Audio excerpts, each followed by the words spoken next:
Malaysia. It's my pleasure for me to be the master of ceremony of this very special occasion, the second Asian Congress of Neurological Nurses Webinar.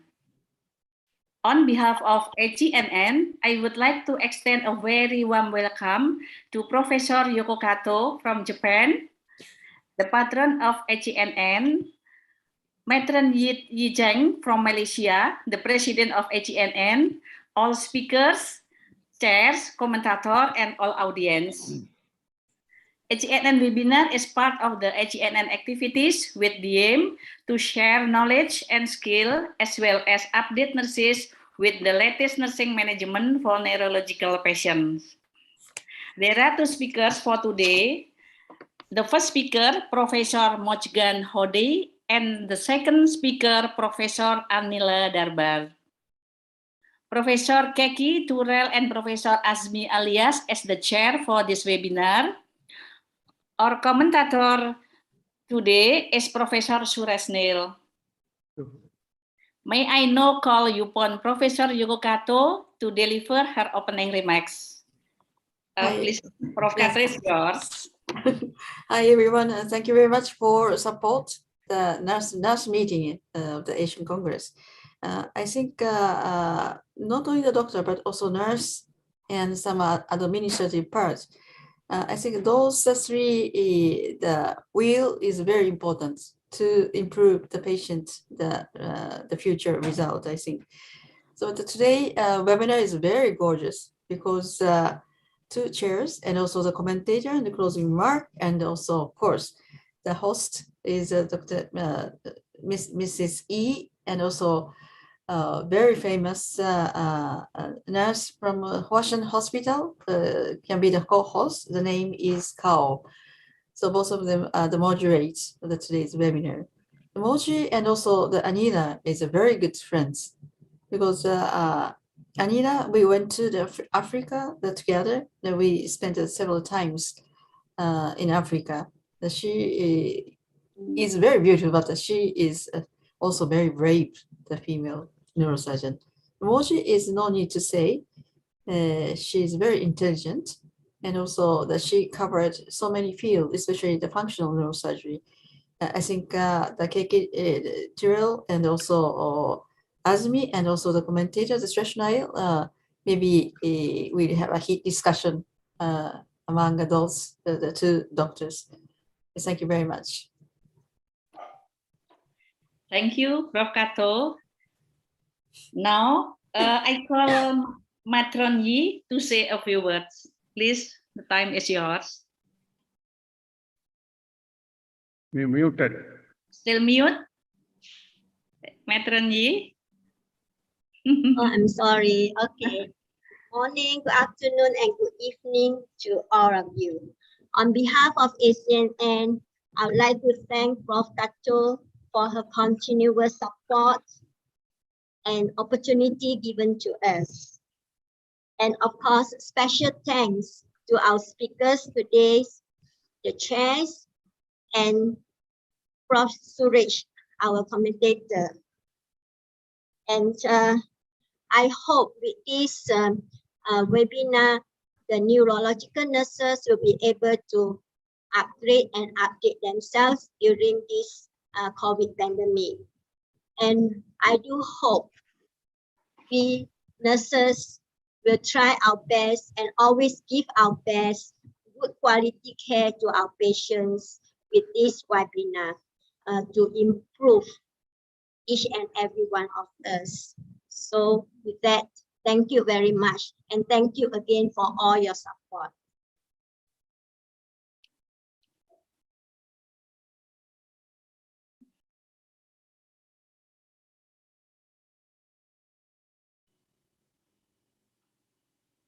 So I think we can start with the first speaker, that is Professor Moji Hodai. Can I just start? If you introduce the speakers and then we will start. Okay, I'm Professor Nair. Yes, Okay. Yeah, I'm going to do it. Good morning, good afternoon, good evening to all my dear friends. And on behalf of my dear friend, Professor Yoko Kato, President of ACNS Matron E. H. Cheng, retired Chief Matron, Department of Neurosurgery Hospital at KL, and Miss Ann P. Kao, Chief Nurse of Nursing Department, Huashan Hospital, Fudan University at Shanghai. It is my distinct pleasure to be the commentator for today's second ACNS webinar. ACNN webinar. In today's session, we have two renowned speakers, invited speakers. And the first speaker is Professor Mojgan Hodai. It's 5 a.m. in Toronto. She has woken up for us. She is all ready to give us her lecture. She is Professor of Neurosurgery at the Division of Neurosurgery at Toronto Western Hospital. She will be talking to us on syndrome of trigeminal neuralgia and its treatment. Professor Hodai, she is currently also a professor and surgical co-director at Josie and Toby Tannenbaum Gamma Knife Radiosurgery Unit at Toronto Western General Hospital. And her field of clinical expertise and research include neuromodulation for treatment of movement disorders and pain, and also surgical treatment of trigeminal neuralgia.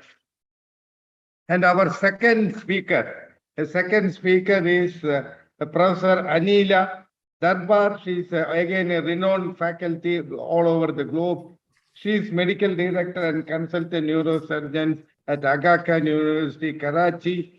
And she is also medical director at Mukhtar A. Sheikh Hospital, MASH, at Multan.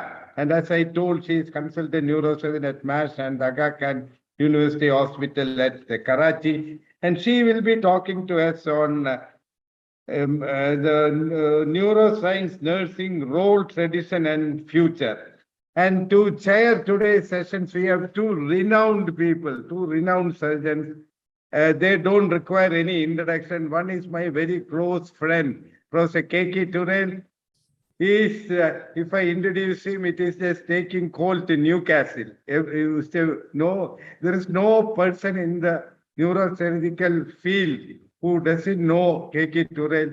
He has put his footprints everywhere in every subspecialty of neurosurgery. But I have to introduce him. He is the managing trustee, Mumbai Institute of Neuroscience, chairman of the WFNS Committee on Complications in Neurosurgery.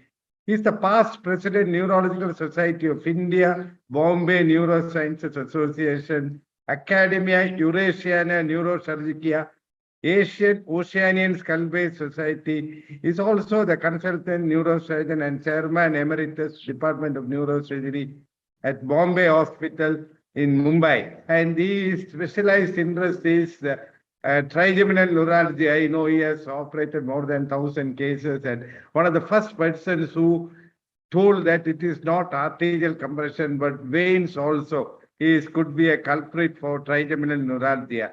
And he will be moderating hopefully the session on trigeminal neuralgia. And the other esteemed professor is Professor Asmi Elias, again a good friend of ours from KL. He is head and senior consultant neurosurgeon, Department of Neurosurgery at Tungu Abdul Rahman Neuroscience Institute at KL, and also is a renowned pediatric neurosurgeon. He is working again in Women and Children Hospitals at KL. So just a brief description about the first talk before I hand over to the chairperson, Professor K.K. Turel and Asmi Elias. Trigeminal neuralgia is the topic which Professor Hodai is going to give us her lecture. Trigeminal neuralgia, also known as stick dolorex, is sometimes described as the most excruciating pain known to humanity. Pain typically involves the lower jaw and face, although sometimes it affects the area around the nose and above the eye. The intense stabbing, electric shock-like pain caused by irritation of the trigeminal nerve, which sends branches to the forehead, cheek, and lower jaw, but usually is limited to one side of the face. Pain can be triggered by actions as routine and minor as brushing teeth, eating, or just a blow of wind. And attacks may begin mild and short, but if left untreated, it can be devastating. And it is reported that around 150,000 people are diagnosed with trigeminal neuralgia every year. And in the National Institute of Neurological Disorders, NIMS, notes that trigeminal neuralgia is twice as common in women than men. And all of us know there are two types of trigeminal neuralgia, primary and secondary. The exact cause of trigeminal neuralgia is still unknown, but the pain associated with it represents an irritation of the nerve. And primary trigeminal neuralgia has been linked to the compression of the nerve, typically at the root entry zone of trigeminal nerve, by a healthy artery or vein, and this places pressure on the nerve as it enters the brain and produces aphatic transmission. But of course, we know that secondary trigeminal neuralgia is caused by pressure on the nerve root from a tumor or even from multiple sclerosis. And there are umpteen treatments available, including medical treatment, and in which it is mostly anticonvulsive. But there are some first-line treatment like surgery, neuromodulation, which Professor Hodai will talk. And I am handing over my mic to the chairperson, Professor Keki Turel and Asmi Alias, for continuing the. Thank you very much. Yes. Thank you. Thank you very much. Do I have to make any remarks, or shall we go straight to the? I think so. We can go straight. Okay. Yeah, because I think you have already spoken everything, and in the interest of saving time, we will like to listen to what she has to say, and then we can put in our remarks. Yeah. So, very good. So I will start sharing my screen. I hope you can see it. Yes. Yes.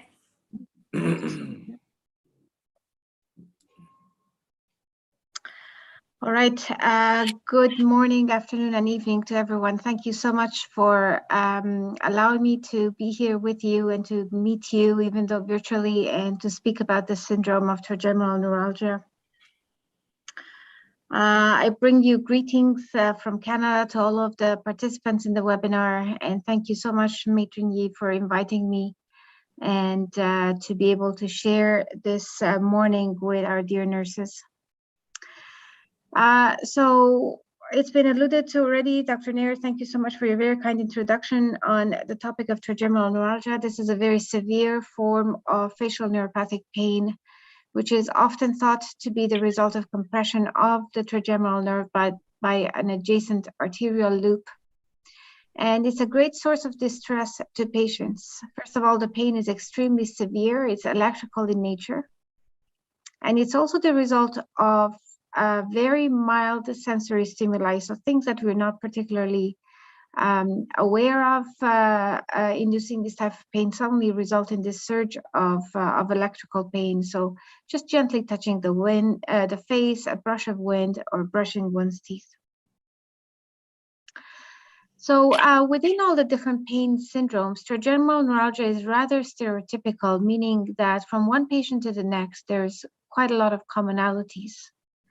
It's characterized by this lancinating pain in the divisions of the trigeminal nerve. So for the purposes of illustrating the type of pain, imagine, for instance, how this would compare to the pain that patients suffer from sciatica, which is relatively stereotypical, but a lot more idiosyncratic than trigeminal neuralgia.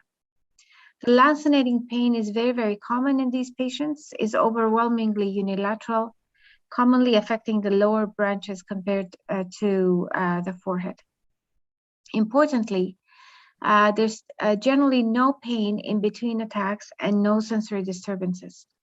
So this means that patients are perfectly fine and suddenly they'll have a severe attack, which can be rather debilitating, and the words that patients have used to describe this attack are quite intense.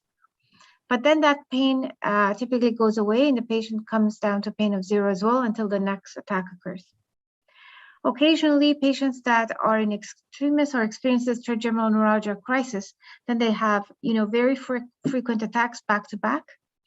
But that is not commonly seen, thankfully. Importantly, patients respond very well to medications that are anti-epileptics or anticonvulsant medications such as carbamazepine, and very poorly to opiates. And this is, of course, something that is very common for neuropathic type of pain compared to nociceptive pain.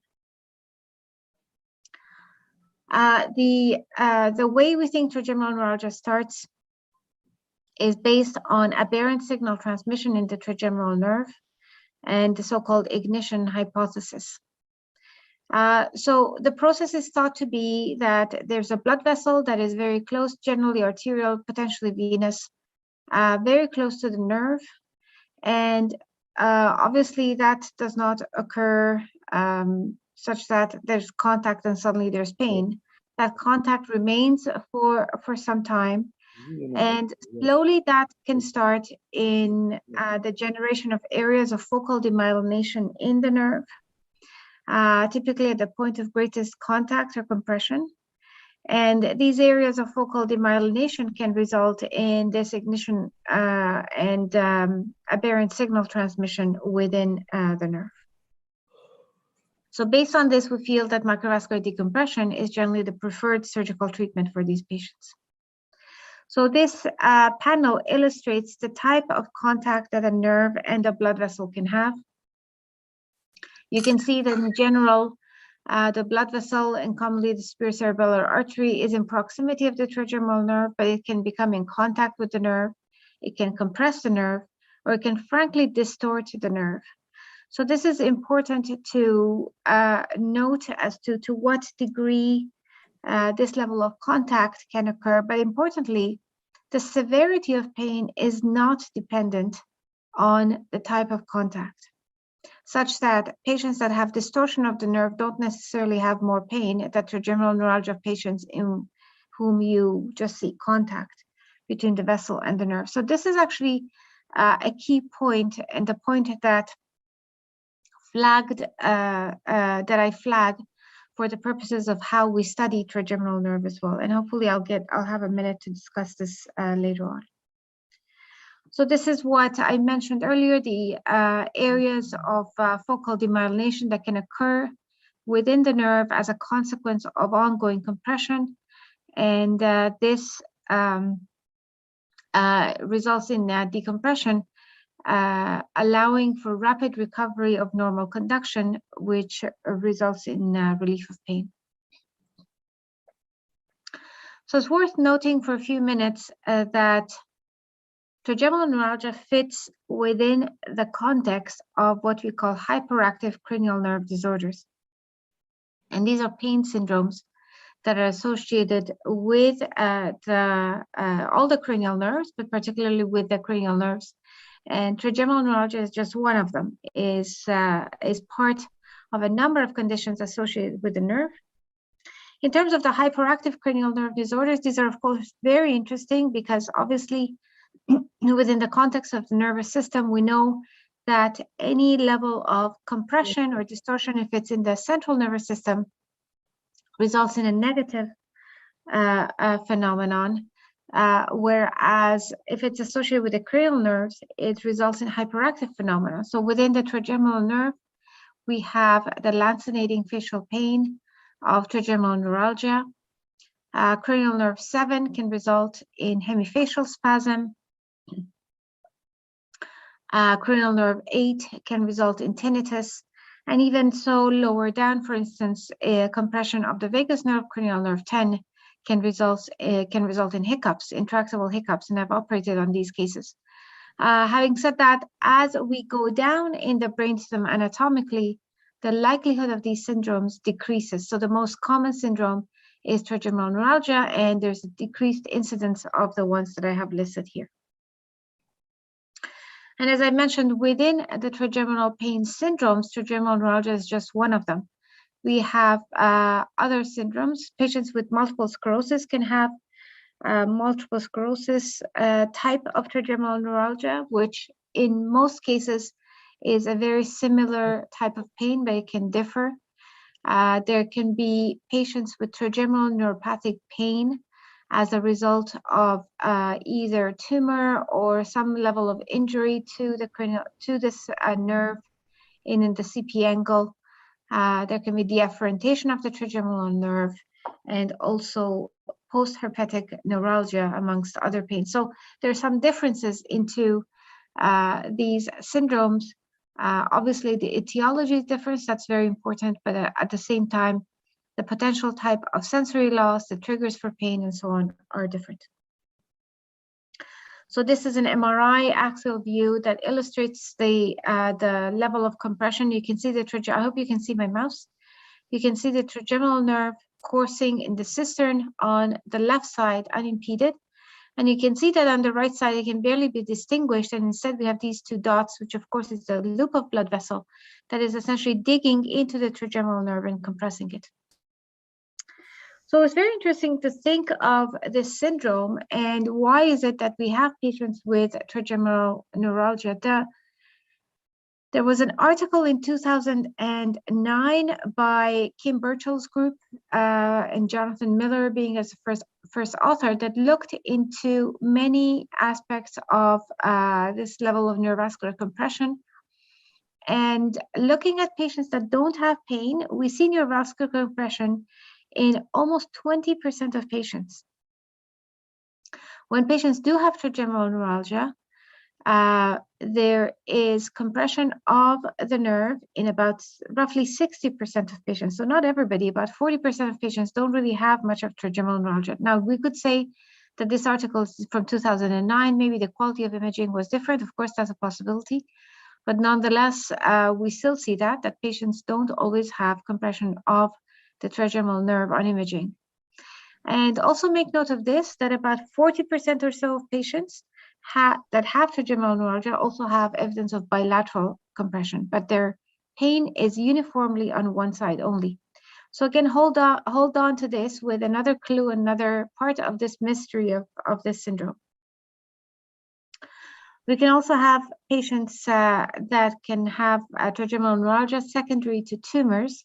So for instance, this patient has a cerebral pontine angle tumor. The trigeminal nerve is very much squeezed. And instead of presenting with other syndromes, the chief presentation was that of pain relating to the trigeminal nerve. So this imparts the importance of imaging in this condition. And I've talked briefly about multiple sclerosis, induced trigeminal neuralgia. These patients generally do not benefit from microvascular decompression, since the etiology of the pain is typically not neurovascular compression. We often treat these patients with gamma knife radiosurgery or rhizotomy as initial procedures. And oftentimes, if patients have a high plaque burden, this pain can be rather difficult to treat. And a key group of patients are patients that have dulcoctatic basilar loops that compress the trigeminal nerves. These can present an additional challenge, definitely a surgical challenge to treat these patients with microvascular decompression. And other procedures such as gamma knife and rhizotomy are definitely an option for these patients, but in my view, they recur frequently with respect to the severity of their pain. So it's typically observed that procedures that are more central oftentimes work longer and have a lower risk of recurrence than procedures that are peripheral. So let's review these. We have obviously the root entry zone, which is the microvascular decompression that occurs at the root entry zone. From there, we can move on to the cisternal segment where we plant the dose for radiosurgery. Then we have rhizotomies, which is directed at the ganglion, at the Gasserian ganglion. And then we can go and section branches at the most peripheral portion. And again, as we move towards the central aspects of the nerve, then the likelihood of the procedure working or having longer term effectiveness is higher. I put central procedures such as neuromodulation really separate because their mechanism of action is different and the way we do the procedure is entirely different, but they are of course to be noted as well. Again, this is another view showing the points of approach, either at the root entry zone, at the and where the microvascular decompression, as well as radiosurgery and rhizotomy work. So again, the microvascular decompression is directed to the root entry zone. Gamma knife reduced surgery is directed to the cisternal segment, and rhizotomy aims for the ganglion and its preganglionic branches. So just a brief overview of the anatomy of the posterior fossa. We see again the position, I hope you can see my mouse, the position of the pons, very important key area of the brainstem, and the position of the trigeminal nerves that exit laterally from the pons and head into the Meckel's cave, the cavernous sinus, and eventually exit the skull. For the purposes of microvascular decompression, we perform a small craniotomy, which is mapped to the position of the transverse and sigmoid sinuses. I prefer a craniotomy over a craniectomy, with opening of the dura and dynamic gentle retraction of the cerebellum. In my hands, this opening is rather small, and again, with gentle retraction, we get quite a lot of relaxation of the cerebellum. I don't open the cisternal magna, that's not necessary, and I generally do not use mannitol or lumbar drains as form of relaxation. With a little bit of patience, there's good CSF egress and the cerebellum relaxes. One needs to pay special attention to Petrosal vein, which is always very close to the trigeminal nerve, and it is best preserved as a vascular structure that may potentially represent a point of deep cerebellar drainage, and therefore best not to take the vein unless absolutely necessary. The arachnoid surrounding the trigeminal nerve needs to be released, and oftentimes, actually there's always a cuff of arachnoid that holds the superior petrosal vein and sort of tugs on it as the cerebellum is retracted. So that needs to be identified and duly addressed. And of course, at that point, there's adequate identification of the neurovascular complex. I look at all the corners of the nerve to make sure that there's no hidden vessel that is not visible. And importantly, I make sure that the nerve entry zone is adequately decompressed. So you can have a view here of roughly what the size of this craniotomy is, and it can be compared with the size of the ear. And again, if the sigmoid and transverse sinuses are mapped, the incision is somewhere like so, allowing for the burr hole to be positioned very close to the junction, and the craniotomy really is roughly the size of a Canadian quarter, which is not very large. And within a macroscopic view, then one is able to see the trigeminal nerve, the compressing artery, and importantly, a set of arachnoid bands that oftentimes tug on the trigeminal nerve and hold the proximity between it and the vascular structure closely. And these bands, of course, need to be released. And in my view, they have a significant level of contribution to the expression of the pain in trigeminal neuralgia. So here I have a brief video for you of decompression. This is a view within the microscope. I hope you can see it okay. You can see the white structure, which is a Teflon patty that's about 1 centimeter, the trigeminal nerve here, cranial nerve 7 and 8 to the side. And again, the nerve is distorted because of the blood vessel that's right under it, and it is now free. That vascular structure is now pulled over, and despite obviously the fact that the nerve is decompressed, I still put the Teflon piece to make sure that the contacts between the nerve and the blood vessel are eliminated and that the nerve is free, and this completes the decompression procedure. So within for the procedure of rhizotomy, we do this as a day procedure under sedation. It's a percutaneous procedure, as I mentioned, and we identify the position of the trigeminal nerve using intraoperative fluoroscopy. I also use intraoperative neurostimulation to identify the branches that we are on. The technical considerations are, as I said, fluoroscopy is mandatory. It's frankly not doable without it, or not advisable to do without it. It's possible to add CT neuronavigation for the identification of foraminal. That is helpful as well, but does not take away the role of fluoroscope.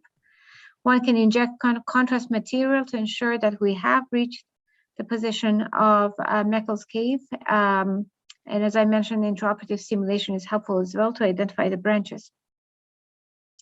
I generally use 0.35 to 0.4 cc's of glycerol that is injected in upright position.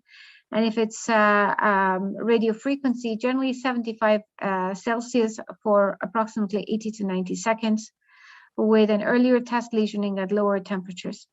One needs to be very careful about the possibility of corneal anesthesia, and therefore, if patients have V1 pain, I do not use rhizotomy for those patients. So this is a fluoroscopic view, and you can see the approach of the needle, and the way to find the landmark is the position of the clivus and the line of the petrous bone, and this creates a V, as you can see right here, and that should be the position of direction of the needle, aiming for the mid-pupillary line on the X-plane. And this is us using a fluoroscope combined with CT neuronavigation, which can be done in a non-invasive manner and just mapped to the patient as they are under sedation.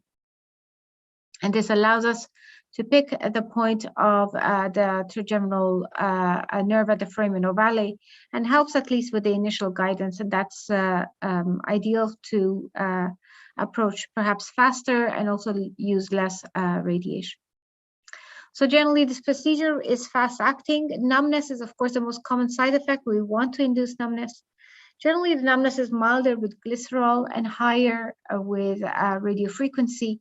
Very important to check for corneal reflex after the procedure.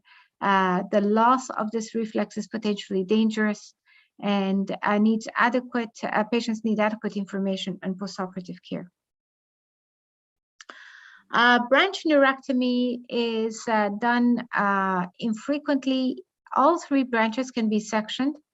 The first branch can be sectioned at the supraorbital notch, incision with an incision above the eyebrow. The second one just below the orbit, and the third one, the sectioning of the inferior alveolar nerve, can be done through an incision along the angle of the jaw, but noting that this nerve actually runs through a bony canal. So the bone along the angle of the jaw needs to be drilled till we approach this nerve. This is a sectioning of a supraorbital nerve. You can see the position of the eye, and you can see the eyelashes here, the eyebrow is here. We've made a small incision, and I'm holding that V1 branch in a hook, and then it will be cut in as long a segment as possible to minimize the risk of it regenerating. So again, this shows the position of all three branches as they come to the face and where peripheral neurectomy can be performed. So what are the advantages of each of these techniques? Well, microvascular decompression by far provides the highest rate of long-term benefit. Generally, 90% of patients are pain-free upfront, 75% at 5 years, allowing for some risk of recurrence. Not ideal in the setting of medical comorbidities, of course, or patients that have significant advanced age and so on. Although I find that actually with advanced age procedures, microvascular decompression is technically quite a lot easier. The cerebellum relaxes a lot easier, but the patients take longer to recover. Rhizotomy provides fast and quick relief, high likelihood of facial numbness. The key for this procedure is to tailor numbness to the affected division. And as I mentioned, it's not an ideal procedure if the patients have V1 pain. And I want to also share with you a few words about gamma knife radiosurgery, a very important procedure for the treatment of trigeminal neuralgia. This treatment was developed in the 1950s by a neurosurgeon from Sweden, Dr. Lars Leksell, who coined the term radiosurgery to define the delivery of radiation in a single fraction to somewhere in the brain by using cross-firing of ionizing radiation at that target. There's multiple beams of gamma rays that meet at the target, and that's why it's called the gamma knife. And this procedure is important because it's non-invasive. It's a day procedure. It's ideal because it really does not have too many issues with anesthesia and so on, and this makes the procedure really helpful for patients that have a lot of medical comorbidities or on blood thinners. It carries a low risk of corneal numbness or facial numbness. Of course, not zero, but low risk. And the benefit profile is that of delayed relief. So patients that are very, very debilitated with this pain, maybe gamma knife is not the best approach, considering that it takes about 4 weeks or so for it to work. And there's a limitation in terms of how many times we can do gamma knife radiosurgery, because of course the radiation dose to the brain is cumulative. Generally, we keep it at 2.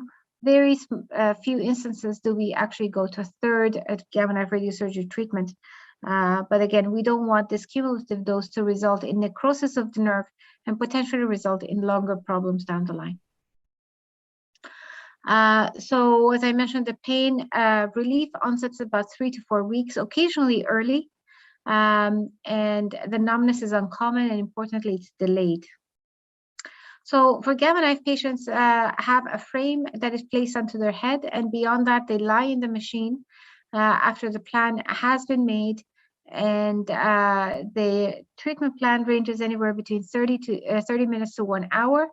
They're awake, they listen to music, and after that, they are good. They're just watched for about an hour to make sure that they recover well, and they go home that same day. You can see this patient that is undergoing frame placement, and this is done under local anesthesia. Generally, sedation is not required. So when the head is placed in a stereotactic frame, it allows us to identify the position of these fiducial markers that I point to. And based on that, we are able to construct and place every bit of the stuff within the frame, therefore the brain, within a stereotactic space. And it will then receive directions, an X, Y, Z point that identifies each of these spots, and we're able to map and plan a delivery of radiation to them. So you see in this instance that we've mapped the position of the trigeminal nerve and the brainstem, and we construct and plan the shot that we then deliver to these patients as they lie down.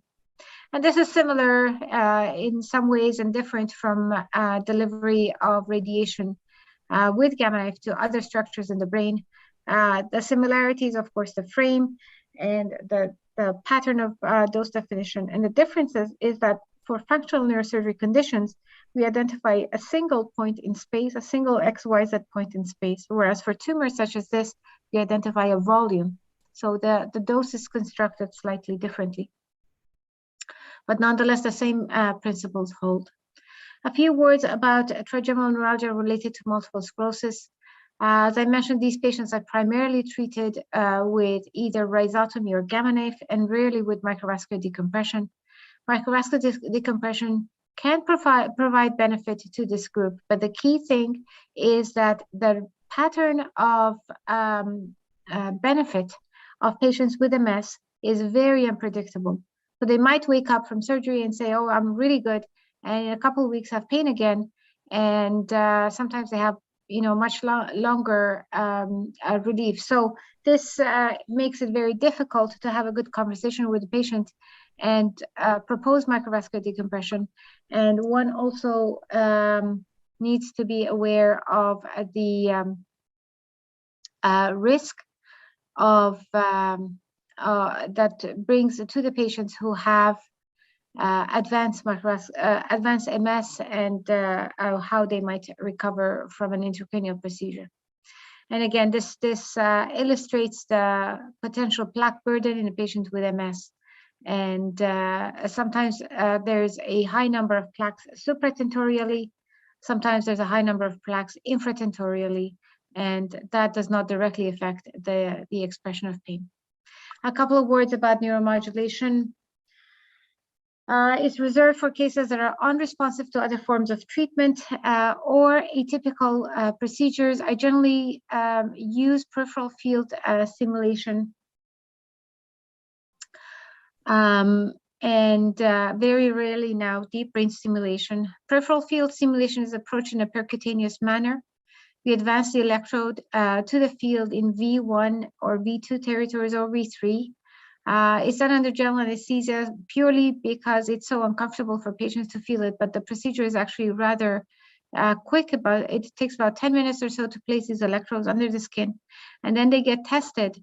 So this illustrates, for instance, the placement of the electrodes in V1 and V2, and then these get tested for a timeline of roughly 1 week to see it provides relief or not.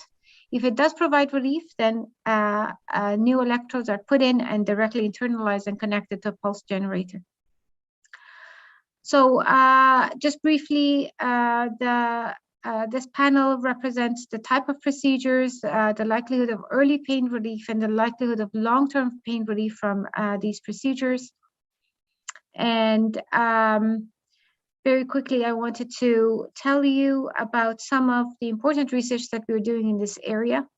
I touched briefly on the likelihood of neurovascular compression and how unusual it is for us, for instance, that we see about 40% of patients with having bilateral trigeminal neuralgia. 20% of patients are asymptomatic, have neurovascular compression. So who is at fault here? Is it the blood vessel or is it the nerve? And in my view, we have up to very recently focused on the blood vessel because we have such difficulty imaging the nerve itself and what might be the difficulties or the abnormalities within the nerve. But in fact, as research has advanced in this area, particularly in the last 10 years in my lab, we have focused on studying the nerve instead and really shifting the paradigm of our approach to understanding of this condition by studying both nerve-related changes as well as brain changes in these patients, and understanding what happens at the level of gray matter, at the level of white matter, at the level of the nerve, to both predict the syndrome and also predict the pain and its relief. So in doing this and in using microstructural studies of the trigeminal nerve using tractography, we can document the changes within the nerve itself, for instance, when gamma knife is used as a form of treatment, and use diffusion tensor imaging to study different portions of the nerve as well. And importantly, focus on studying the brain and what are the changes at the level of the brain when patients have these conditions. And this uses this technique, for instance, that I show you here is studying cortical thickness in all aspects of the areas that are connected to the trigeminal nerve. And by doing this, we tessellate the brain. So you can see that we take the images and break it down into the smallest geometric figures so that we keep a distinction of where the gyri and sulci are and are able to measure the thickness of all of these areas. And in doing this, we've been able to actually come up with predictors of a relief for patients and what results in adequate relief for some, and how is that linked to neuroanatomical changes. So we see, for instance, that patients that are good responders to gamma knife radiosurgery generally at a pre-treatment level have microstructural diffusivity changes that are restricted to the cisternal segment, whereas those that are non-responders, the change occurs within the brainstem, suggesting that the patient, that as the pain becomes centralized, there is less likelihood of peripheral procedures helping it.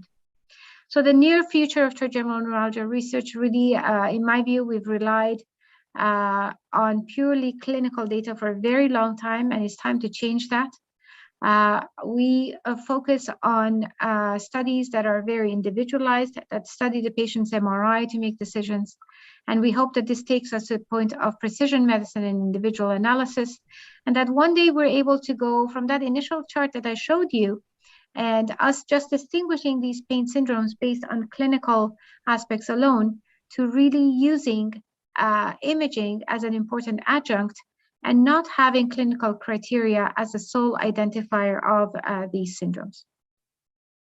So I want to thank all of you again for participating in this seminar. It really is a pleasure to be here with you, and I look forward to your thoughts. Thank you again.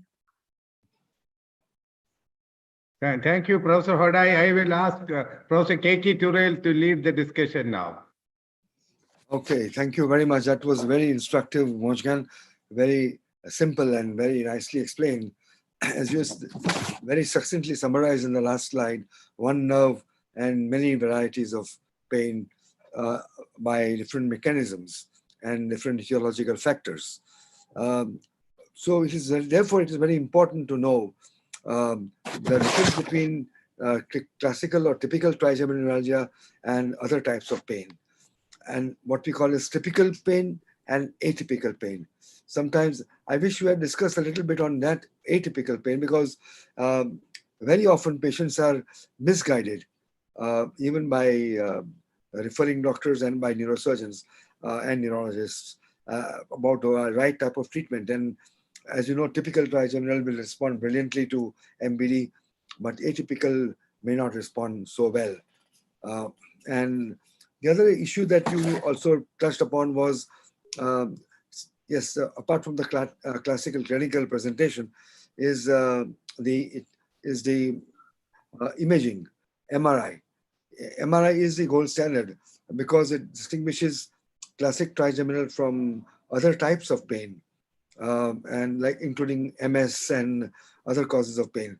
And it's very important to have, therefore, even if you are treating by a non-MBD procedure, by some ablative procedures. There are so many ablative procedures like chemical rhizotomy, RFTC, balloon compression, gamma knife, and even neurotomy.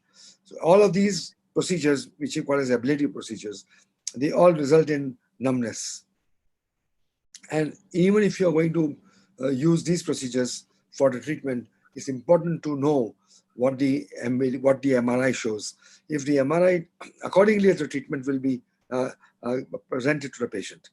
So classically again, I guess you rightly pointed out that not always you are able to find out the cause of, the etiological factor on MRI. But the classical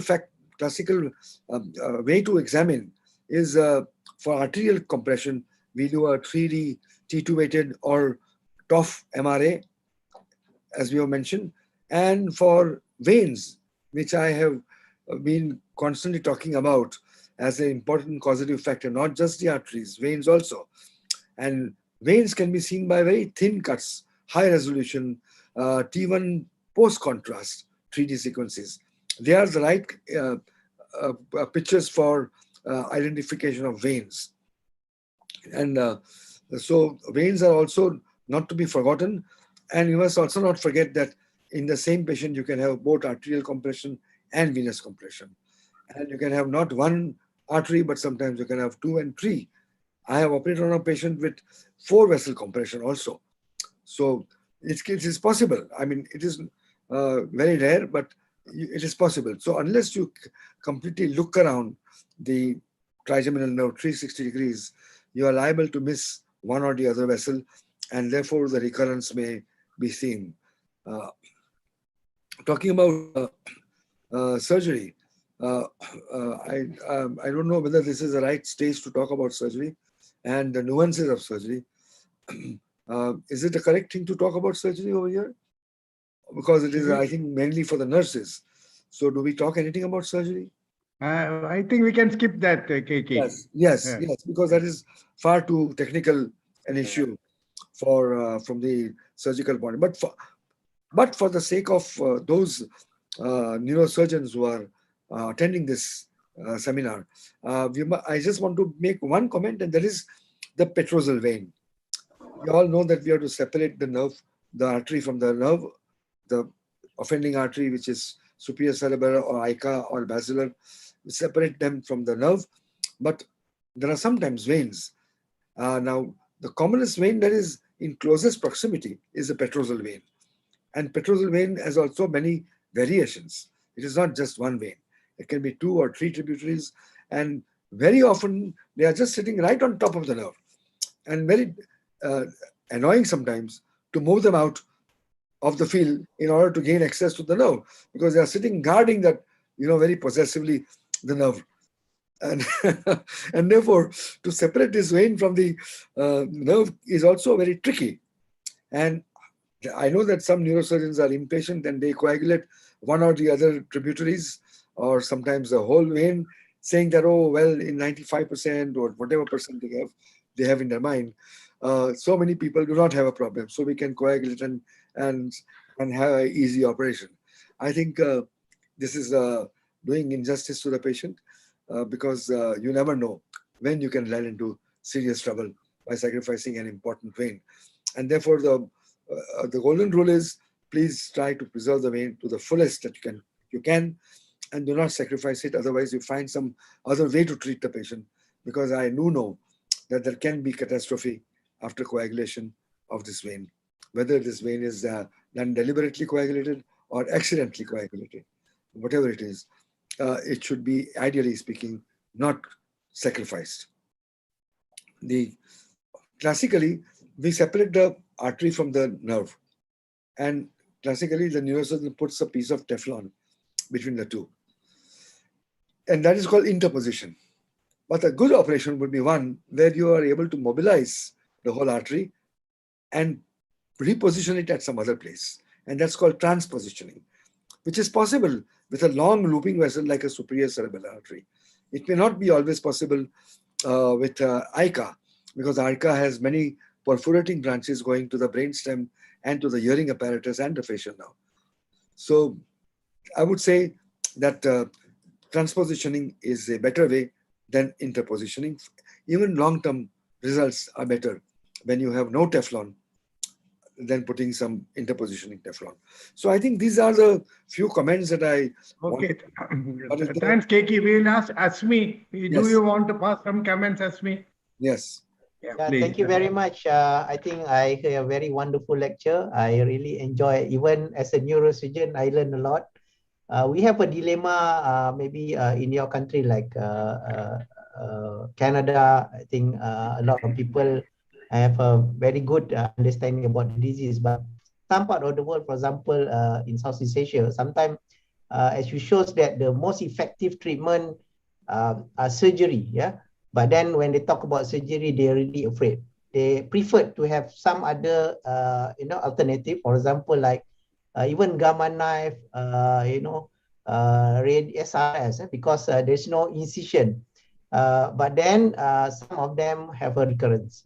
So this is a dilemma that we face. But you nicely put in one of your slides which treatment actually effectively used.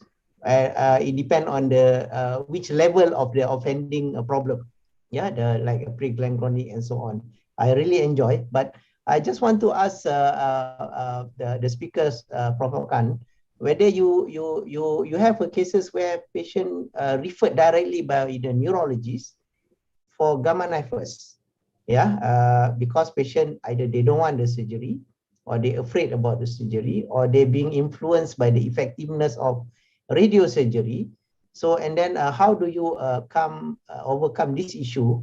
And do you find any potential, effect after the radiosurgery itself? Well, thank you very much. That's a very important point. Thanks for bringing that up. I'll tell you what the experience is at our institutions. We get referrals from colleagues, from neurosurgeons, from neurologists, other specialties, and also from family doctors. Oftentimes, the patients come with their referrals to trigeminal neuralgia, and from that point, we triage them. When they're triaged to gamma knife radiosurgery, we discuss them at a multidisciplinary level, and also have a very frank discussion with the patient, offering all options. It just so happens as the same team doing the microvascular decompression as well as gamma knife rhizotomy, so they're not talking to different people. Often patients that are eligible for microvascular decompression are also eligible, of course, for gamma knife. And then they choose based on the practical purposes of their life. So for instance, they have small children, downtime from surgery and so on, it's not reasonable for them. They'll pick Gamma Knife, it's fine. And we provide them with that opportunity. And if later on, a few years down the line, then they need microvascular decompression, that's fine. It doesn't take away the risk. It doesn't make the procedure any more difficult. The reverse is true as well. Some people say, you know what, I want the most definitive treatment up front, and therefore I prefer to have microvascular decompression. And that's perfectly reasonable. I very rarely offer rhizotomy as the first procedure, unless these are patients with MS or they have some level of concern that does not make them eligible for microvascular decompression. Because even a small injury to the nerve, it's not just that one episode that we're thinking about the many years ahead, how many times they might need to have this procedure repeated, the potential risk for anesthesia dolorosa or nerve injury. And therefore, these are best optimized within a team and in consideration of the patient as a whole and their lives. Thank you. Okay, Thank you. Can I ask one question before I pass on to the next speaker? Can I ask Sreshnayu? Oh, please. Yeah, go ahead. Go ahead, please. Please, for the Cato, you go ahead. I will. Thank you, Moji. Thank you so much. Because so many nurses want to know, because they are, maybe I think has an interest about the positioning of the patient. And also because as a nurse, scribing nurse, they assist the surgery. So recently in Japan, many of the institutes that we start the pure endoscopic the surgery.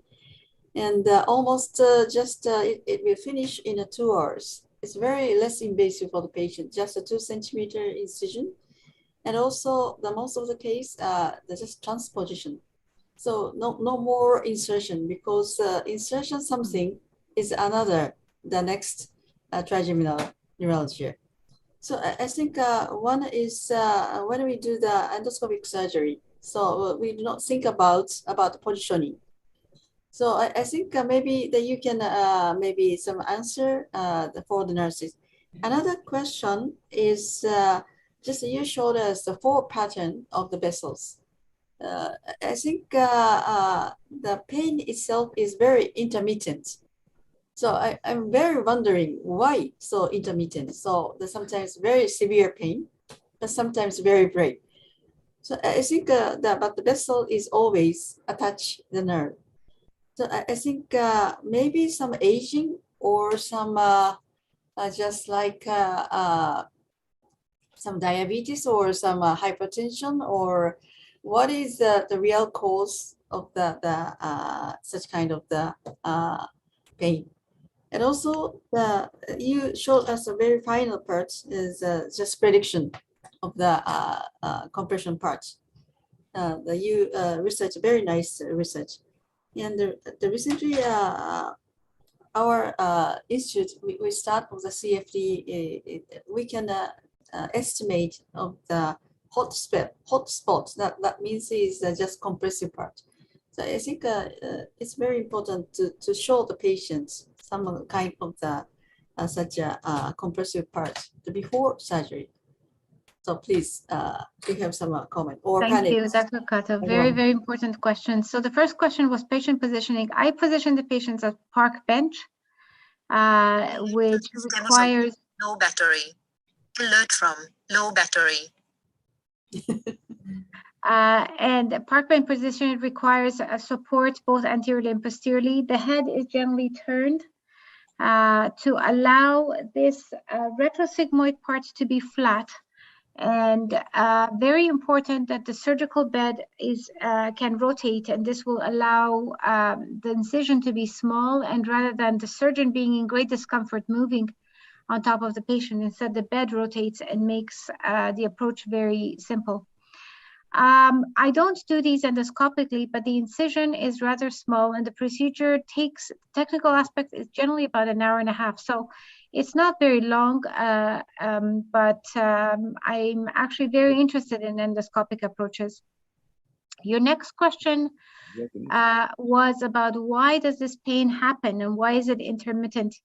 That's a really good question, Dr. Kato. I don't know that we have a perfect answer for it yet. I will say, though, that it's in keeping with these areas of focal demyelination and what a level of afferent sensory input allows them to trigger.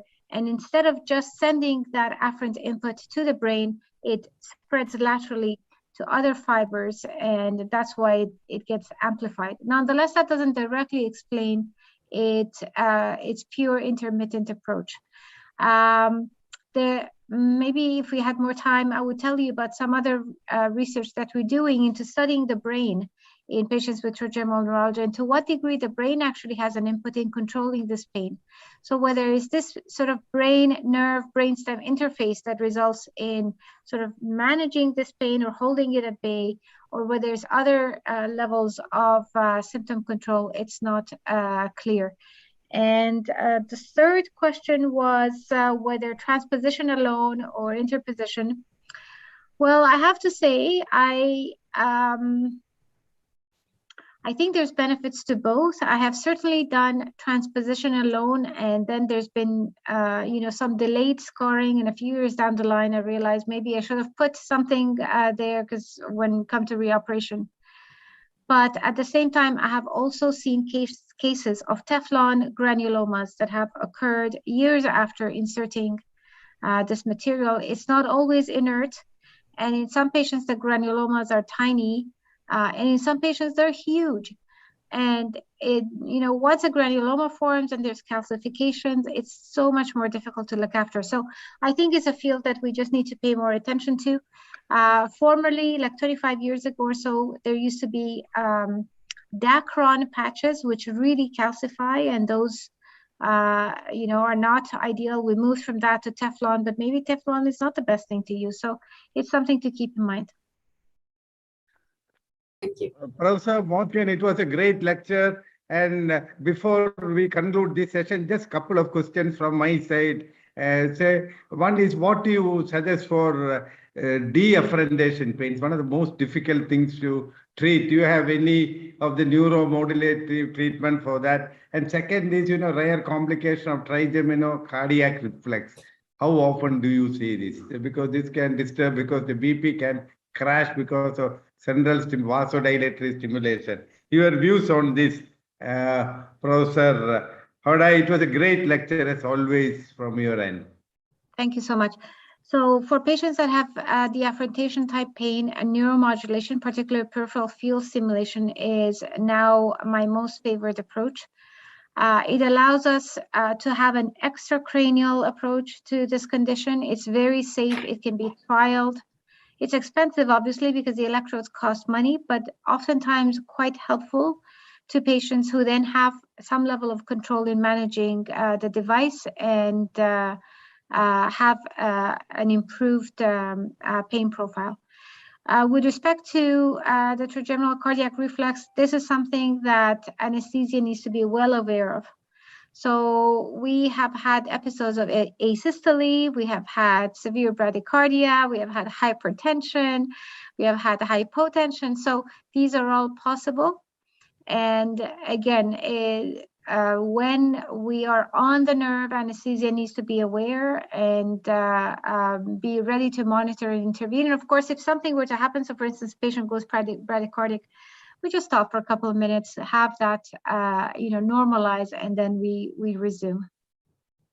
Thank you, Professor Morgan, for getting up early. It's 6 a.m. in Toronto, and thank you very much for addressing us. A great lecture as always from your end, and thank you very much from my end and from Professor Kato's end. Thank you, and we look forward to seeing you more in future, at least in person again. Thank you so much. And now it's my distinct pleasure to call Professor Anila Darbar to talk on neuroscience,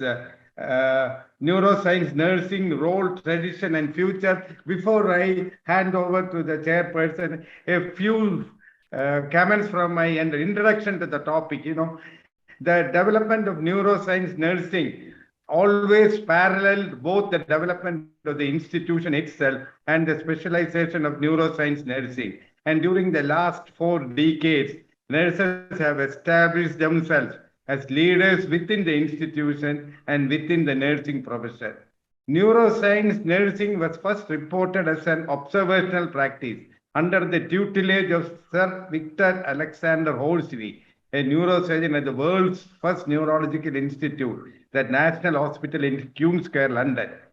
Although women have always been considered caretakers of the sick and injured, they were rarely trained to provide specialized neurological or neurosurgical care. Dedicated neuroscience units represent a relatively new concept, and Walter E.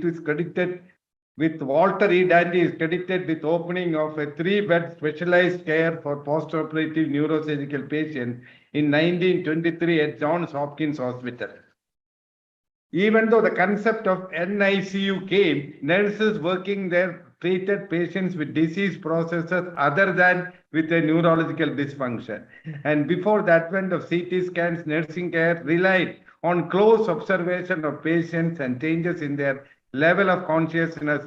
And when reports of a decreased loss of level of consciousness were communicated to the physician, nurses were just instructed to give patient a pinch of mannitol. And level of consciousness was the single most important assessment parameter.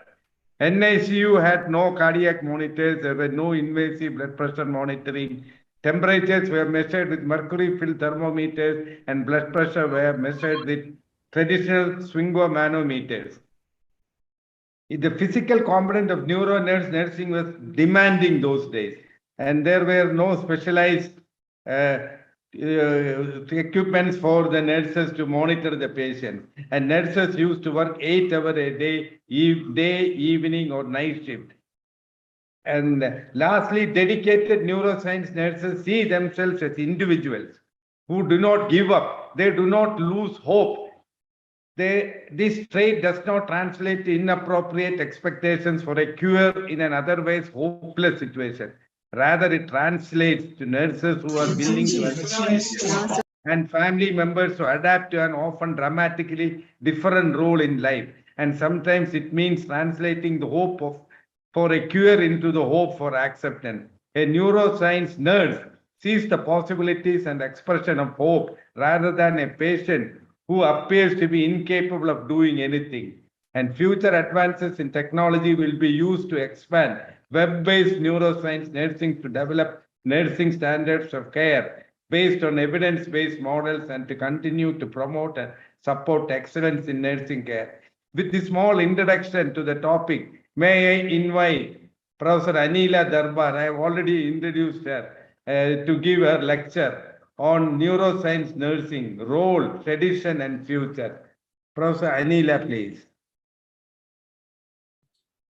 Thank you very much, Dr. Nair, for the kind introduction. I am just going to share my screen right now.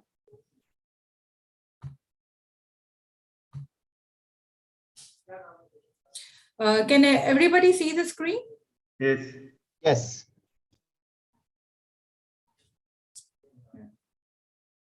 I just want to make it Full screen, Anila. full screen, yes.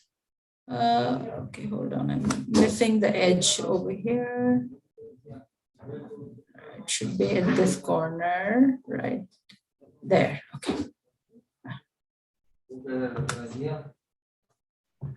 Sorry, just give me 1 second, I'm sorry, I just can't move this, yes. Okay, I'm done. Okay, so thank you very much, Dr. Professor Kato, for inviting me for the Asian Congress of Neurological Nurses webinar series. My topic today is neuroscience nursing, role, tradition, and future. This is, of course, a non-clinical topic. And the reason I have chosen this topic is because when I'll share you a little story about my interaction with the neuroscience nursing.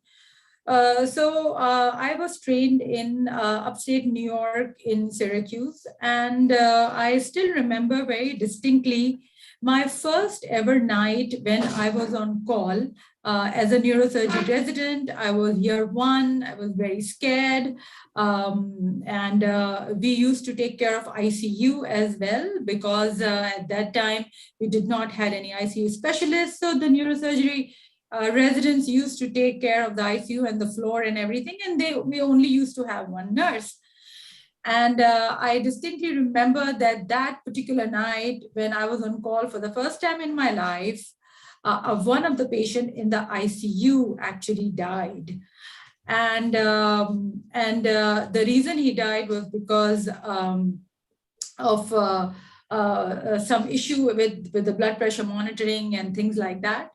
But what I remember from my experience was that the nurse who was assigned with me, how she took charge, because she knew that I was new and I did not understand, how patients die in the ICU and how to take care of one's emotionally in such situations.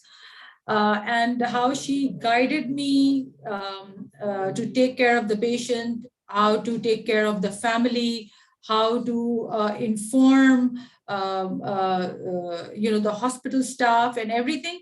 And that made me think that how important it is for nursing, for neuroscience nursing institute to develop, because only a very trained neuroscience nursing would have the understanding of what was happening and how to deal with it. With that, I'm going to start my presentation. So a little bit about the history. As we all know that Florence Nightingale was the founder of the modern nursing, and she was called the Lady of the Lamp and was in St. Thomas Hospital. And we still celebrate the International Nurses Day on her birthday.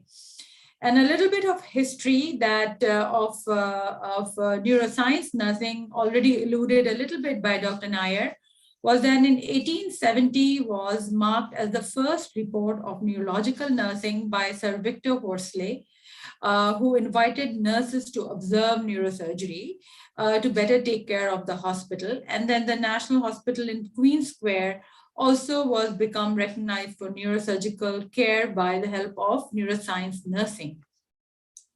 At the same time, Dr. Charcot was doing the same thing in Paris. And at that time, most of the education was, of course, a non-formal and informal education. And it used to be that the physician or the neurosurgeon or the neurologist would actually tell the nurses what to do and teach the nurses. There was no dedicated curriculum at that time.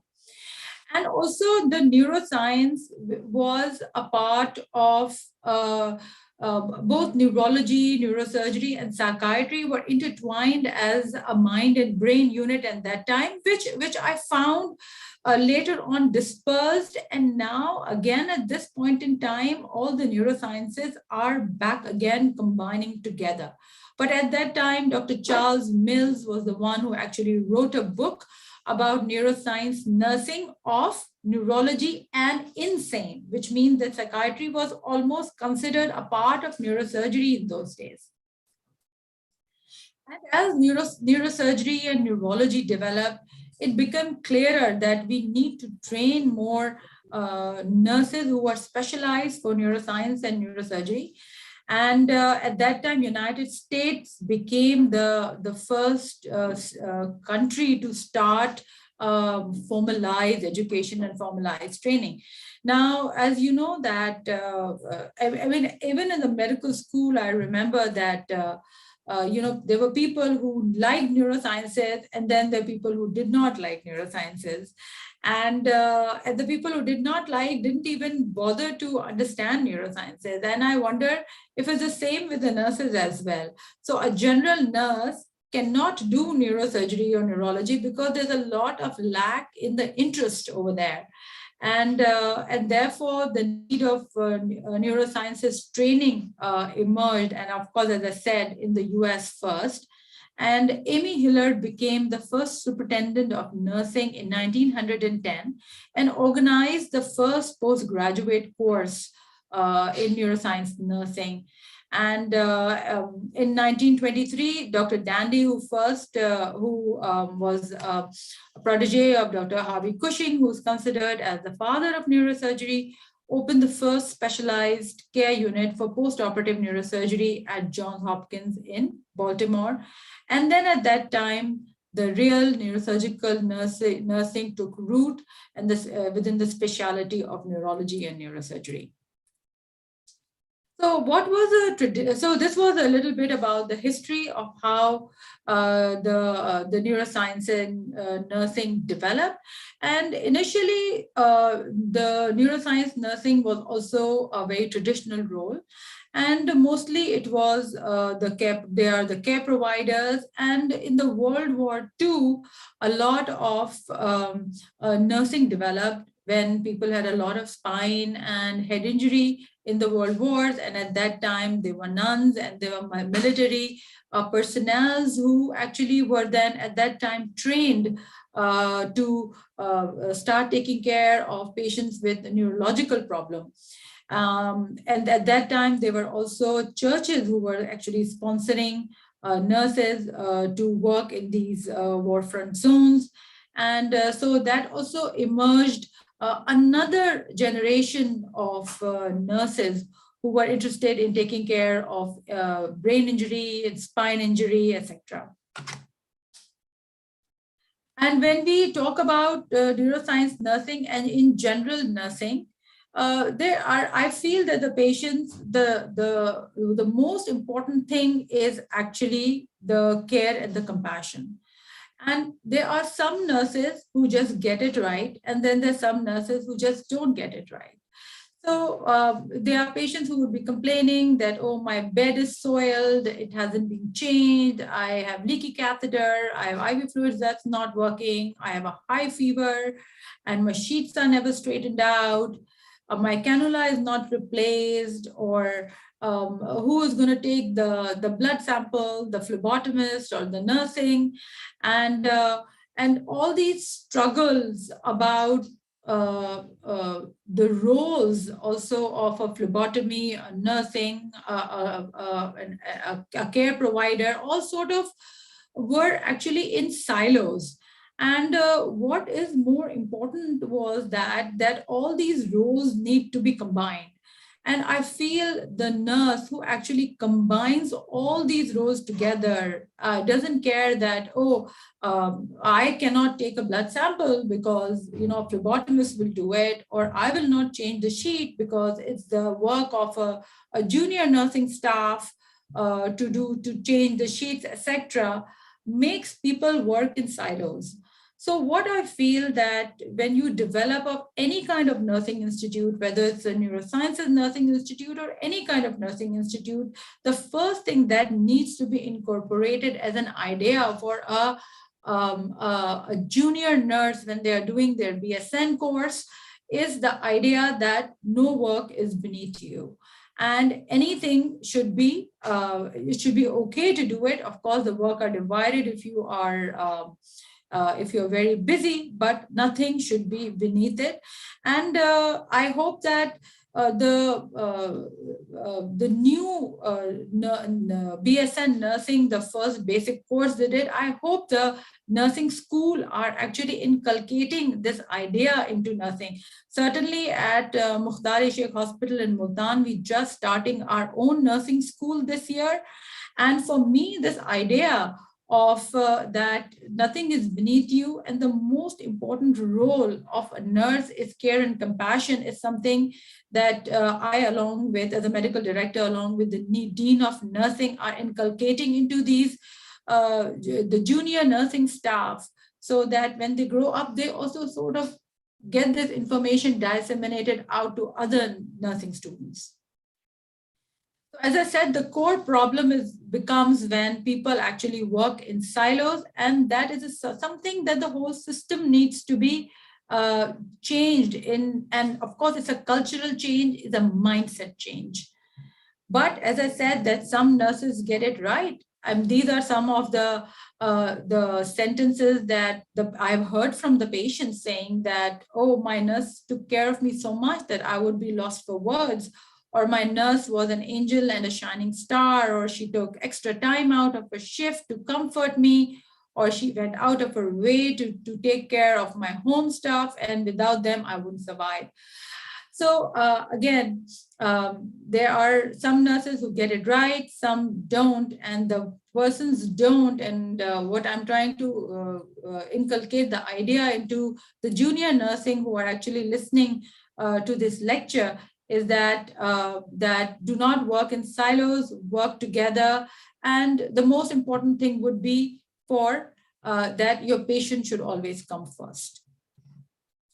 Now, what happens, there was the traditional roles of the nursing was as an assistant to a doctor, a care provider to the patient, and as I said, sometimes the military and the nuns who were working for it. Nowadays, the roles are completely changing in nursing staff. So like as in doctors, you know, when you complete your MBBS or MD or whichever degree you take, there is a clinical field to go, and then there is also a non-clinical field to go, right? Not every doctor wants to practice medicine. Some go into administration, some go into entrepreneurship, some go into innovation. Similarly, when you have completed your basic BSN degree in nursing, not everybody would actually just want to become a general care provider or a nurse. And these days, the good thing is that if there is someone who wants to choose a specialized role of nursing as a care provider, there are so many options available. I personally think that a hospital cannot run without these specialized nurses in this day and age. The nurses are the face of the hospital. The doctors are there to see their patients only for 5 or 10 minutes, but these nurses are the ones who are there 24/7 and are the face of a hospital. And if you have specialized nursing, better it is. And these days, a nurse can choose to be a palliative care nurse. And as you know, there are women who have written beautiful books about palliative care nursing and how their experiences have been with the dying people and what their wishes have been. There are nurses who are actually taking care of stoma. There are mastectomy care nurses. There are chronic disease management and pain management nurses.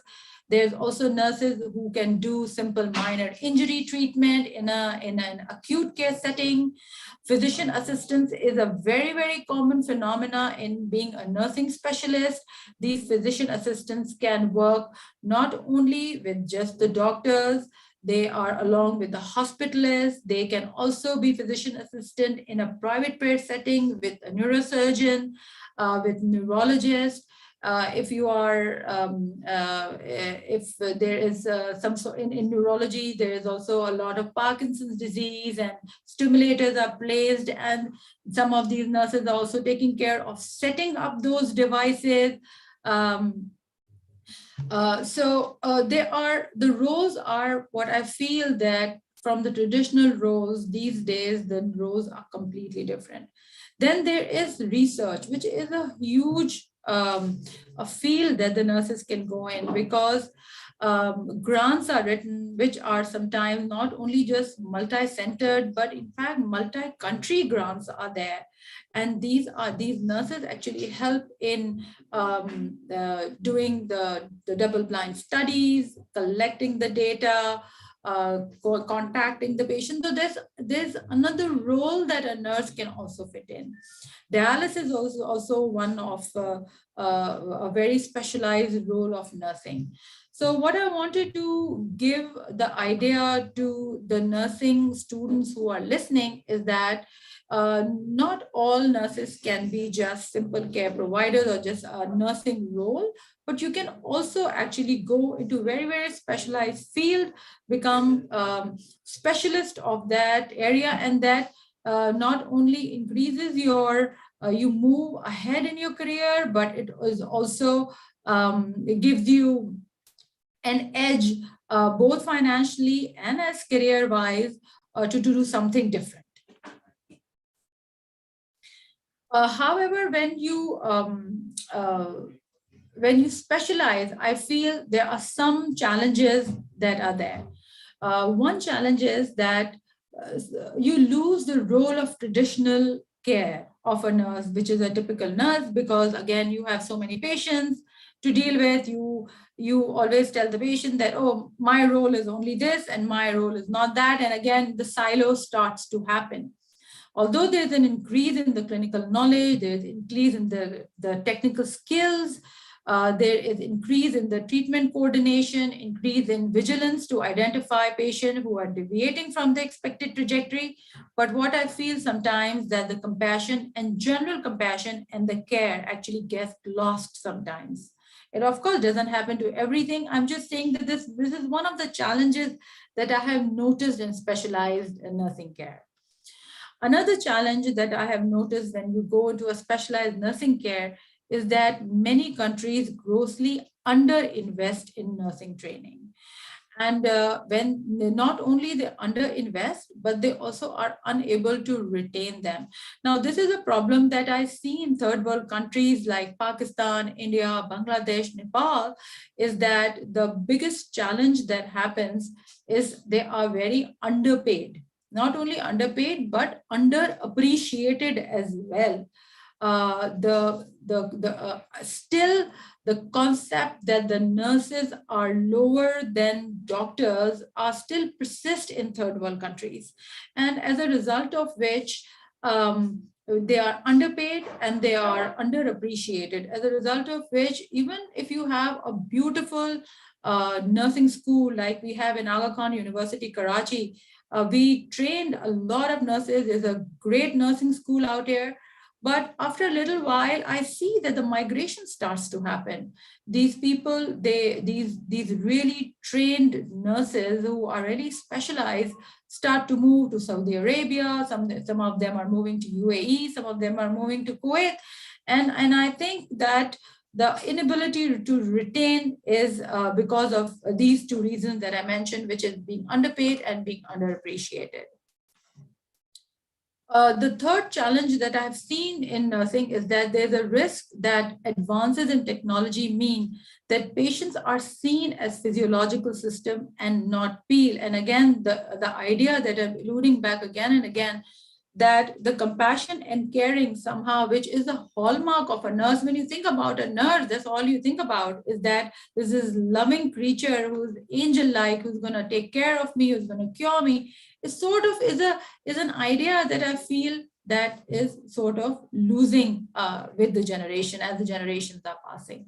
And I believe some part of it's, of course, an advancement of technology. One other challenge that I actually see is that the nurses, again, as I told you before, are seen as doctors' handmaidens. Mostly in the third world countries. When I was training in America, I did not see that at all. Even in the UK, when I have been there, I feel the nurses are very empowered over there. And they actually are the ones who are actually driving the doctors. They are the patient care advocates. They are the ones who tell the doctors, no, this is not right. This is not ethical. You are not talking to my patients correctly. And they are so empowered, these nurses, that the doctors have to listen to the nurses. And this I've only seen in the first world country. In the third world country, I don't see that at all. And I feel that is the reason that the mass exodus of nursing happens from third world country to these first world countries. Again, as I said, the training remains basic in the third world countries. There are not many nurses who are doing specialized care as the one that I have told you before. The wages are low, they are underappreciated, and the career progression becomes limited and non-existent. So these are the challenges, 4 challenges that I see in mostly in a third world country, but I actually have not seen in a first world country. In a first world country, an ICU nurse actually make a very, very decent wage as comparable to a doctor there. So what is different about neurosurgery and why nursing care is important? So I feel that because of the head and spine, the major injuries and the kind of care required, every neurosurgical department should have dedicated nursing. Now, in big institutes where there are very large neurosurgical departments that have 6, 8, or 10 neurosurgeons or 10 neurologists, then usually the nursing is very dedicated. But if you have a very small hospital and there's a private hospital, I feel that, you know, and this is why I'm talking about it, because suddenly from Aga Khan, Karachi, I've gone to Multan in a smaller hospital. And I feel that because the nursing staff is not dedicated, how things that gets missed. And the things that get missed is because, as we know, and Dr. Suresh Nair alluded to, that in the neurosurgery and neurology, the most important thing is clinical observation.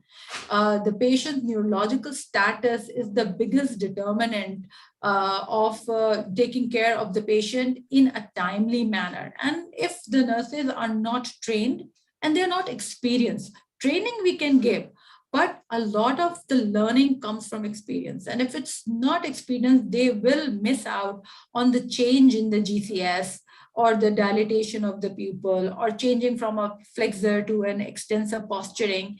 And somehow things get missed, and in head and spine and head injury patients especially, you cannot miss it in time.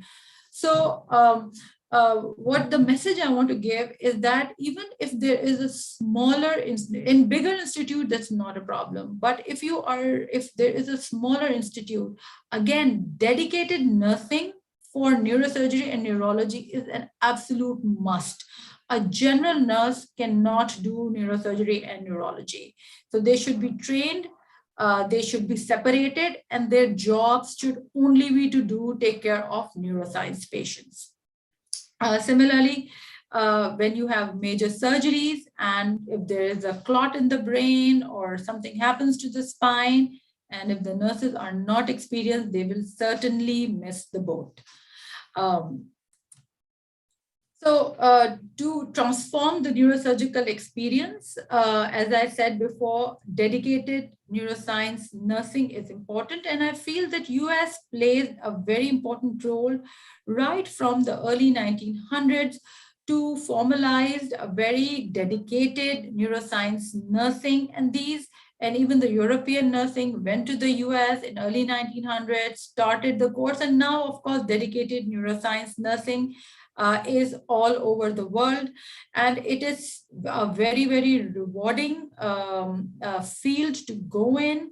That's what I wanted to give the information to all the nursing out there. And it's a good career to choose if you want to become a specialized nursing. So no matter how good the surgery is, if the nursing is not good, the patient will suffer. And as I said before, the nurses are the one who are there 24/7 with the patient, and it is not the doctor. And it's not just the skills, but also the compassion, the care, and the advocacy that they do for their patients. It's a complete package. Unless you have the complete package, the patient experience in a hospital will become very different. So raw talent is there, but passion for excellence is something that needs to be inculcated. I believe it should become a part of the nursing culture. It should start from the nursing school, from their basic level, that nursing is a holistic profession. And one needs to be proud as you save as much lives as you do. Diligence and skill is important, but I think attitude is much more important. And skill takes you to one level, but being outstanding is again a mindset of taking responsibility and should be inculcated in every nursing student right from the beginning. So with that, I've talked about some of the roles of the traditional roles, the changing roles, the challenges that the first world and the third world are facing. And now I wanted to talk about the future. And as Shakespeare said, what's past is prologue in The Tempest. So invasive monitoring like ICP, MRI, CT scan, ICUs have just become into the landscape in 1970s. What I still feel that there is no substitute to replace the observational skills, especially neuroscience, critical thinking, caring attitude, and approach the patient holistically. And the technologies, although are amazing, so now you have ICP monitors and you have external ventricular drains, and then you have vagal nerve stimulators and deep brain stimulators, and they are and the nursing are taking care of all this stuff. These are amazing, but they are not the replacement for the basic the holistic approach that a nurse must take. What I feel that has happened from the early 90s to this century is that there's a high level of communication that has happened between the doctors and the nurses. What I used to feel, even as a junior doctor working in Pakistan, I had felt that there was a massive disconnection between the doctors and the nurses. But I feel that disconnection is now decreasing down. And I feel that now with this generation, the doctors and the nurses are considered equal. The nurses are not considered as handmaidens of the doctor, but there is an interprofessional team practice. And when the team practice happens, then only the safe and better patient outcomes happen. And the evolving roles of neurosurgery will continue in the future. We will know that technology will advance. We will have nanotechnologies that will come in. We will have robotics. We will have AI that will come in. Individualized care will happen on genomic profiles. We already know some of the tumors we do in the brain. We do all the genetic testing. Chemotherapy becomes very specialized, especially in children with pediatric tumors. Pharmacogenics to design and match the patient to drug responsiveness is something that has already started and something that can be carried in the future for nursing as well. So in conclusion, I want to say that the fundamental core of a neuroscience nursing values on competencies of observation, critical reasoning, critical thinking, intervention, compassion, and caring, which were there in the past, are there in the future. The other point I also want to make that there are many specialized roles of nursing that are now there, which can help you to build up your career, both financially and increase you to take you another level of your career. Thank you so much. Thank you very much. Thank you very much, Anila. Great lecture. Now I invite the moderators of the session, this time first to Asmi Elias, followed by Keki Turai. Asmi, please. Thank you, Suresh. Thank you, Anila. I really enjoy your presentation. You highlight a lot of information, very important, as well as to encourage the nurse. And she presented about the history and her personal experience encountered, and how she have experienced nurses who are well trained that help in terms of managing her cases. And she also touch a little bit about brief history and the development of neurosciences, especially in neurosurgery. There used to be a combination of a neurosurgeon, neurology, and psychiatrist. And I'm very happy that she also highlighted about the challenges that I would like to echo and some of the issues that she would like to raise. We have the same problem, not only in a country like Pakistan, but also developing country, especially in Southeast Asia. And I believe that most of the nurses that in this seminar also may have the same problem. The nurses used to be a gender specific in our country, means nurse belongs to female. Yeah, but nowadays it have changed. We have seen a lot of nurses from a male gender. So this is something that very good. And number two, we also seen that last time the nurses always under the control or the administration of doctors. Yeah, but in our country we have changed that. We give them empowerment, so they are not directly under doctors, but they have their own director of nursing. Yeah, so in other words, they are answerable to their own director of nursing, and also allows them, give them a freedom how they can develop, how they can fight for their career development. It's not only controlled by the doctors. So that is number 2. And number 3 is important to provide training for the nurses, because neurosurgery, or especially neuroscience, is something, is a very unique specialty that changed very much. A lot of development move from time to time. So without proper training, so without proper development, that must come parallel. Not only the doctors develop a new technology, but also we must bring together with the nurses. Back in our country, we introduced the post-basic neuroscience course in 2006. So it's about 6-month course. It's a combination of neurosurgery and a medical training. So once they come out, we prepare them to be able to work not only in OR, but also to have in the clinic as well as in the ward management. So they subsequently in 2018, we changed because we found that it's about time to upgrade their training development. We upgrade into what we call it advanced neuroscience course. So it's up to 1 year. And most of the nurses, even we allow them opportunity to learn while they are working, because nurses is a very important commodity. Once they go for training, you lost them. They come, let's say they go for 6 months, you don't have their service for 6 months. So this is have a big impact to the government, especially in the public sector. So they are allowed to take their training in a degree in open system. So we have a nurses who has undergo training system in a degree in nursing, and some even go up to higher level like masters. Yeah. So we allow them to do this while they are working. So this is important to make sure that we don't lose them. At the same time, we have their service. At the same time, we allow them to grow. And we also try to promote. There is some remuneration in terms of promotion and so on.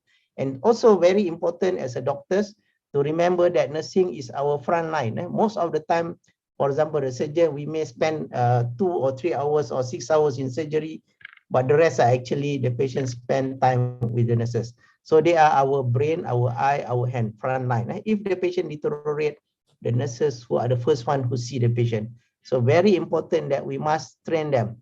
So we must make sure that when they make mistake, we do not punish them, but we try to make them learn, and we need to educate them. Similarly, when we organize courses, we not only organize courses for doctors. That's why in 2010, so the first Asian Neurosurgical Nursing Congress, we hosted in Kuala Lumpur, and from there on, the Nursing Congress expand, and what you see now, we have ACNN, the Asian Congress of Neurological Nurses, now actually headed by Matron Yi Chang, actually one of our most exemplary leadership in nursing, which is working in our hospital before, but now she's retired, but now she still joined us back. So the other thing that we found that the challenges, like what Anila highlight, is the remuneration. We found that their salary and so on are sometimes underpaid. So they are being pulled by the encouragement to go to another city or another country that offer them more. So this is the thing that we have to look into. And also, the training courses and so on need to be encouraged as well. So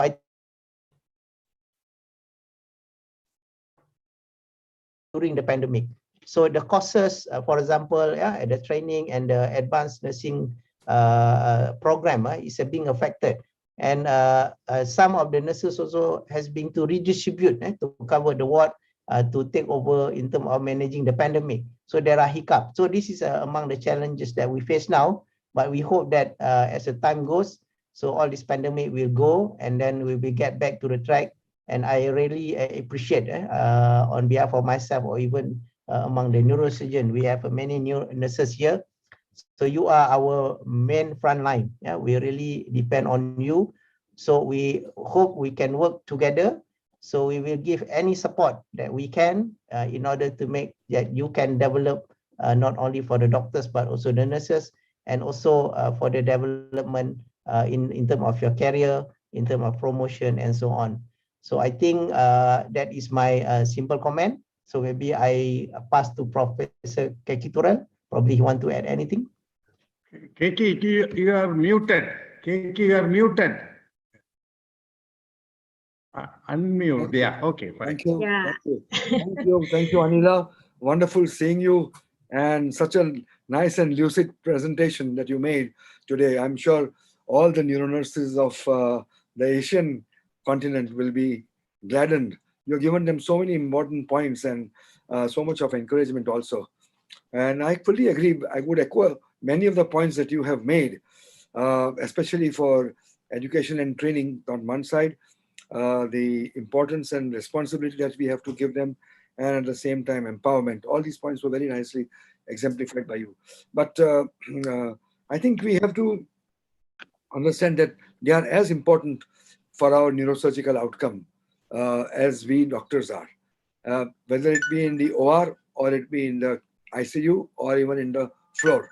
And therefore, it is, if you have run a wonderful operation and if your patient is not well taken care of, finally, you cannot blame the nurse. You are responsible for it. So if something goes wrong and you say, oh, she did not aspirate the patient, the patient has died of a vomit and he has aspirated. No, I think it is because you have not really given sufficient education.